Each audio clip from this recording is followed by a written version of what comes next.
यथापि प्रदीपो ज्वलति बातो बाइति बातेना प्रदीपो निव्ययति न तस्य गति न दिशा उपलभ्यन्ति एवमेव खु भिक्षुगण तथागतास्या अरोहतास्या सम्मासम्बुद्धास्या कायो भेदो होति सो न पुना जायति न भवति सो अनुपादि शेषारा निव्यतिया परिनिब्बायति। अर्थात हे भिक्षुगण, যেমন প্রদীপ জ্বলতে থাকে আর বাতাস বইলে প্রদীপের শিখা নিভে যায়, শিখা নিভে গেলে আর তার গতি, দিক বা স্থান কিছুই ধরা যায় না, তেমনি তথাগতের দেহের ক্ষয় হলে তিনি আর জন্মান না, পুনর্জন্মে ফেরেন না। তিনি সমস্ত আসক্তি নির্বিশেষে নির্বাণ লাভ করেন আর কোনো অবশিষ্ট থাকে না।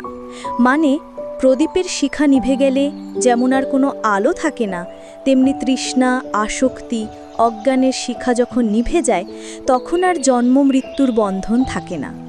নির্বাণ মানে নিছক মৃত্যু নয়, এটি লোভ, হিংসা, মায়ার চির অবসান।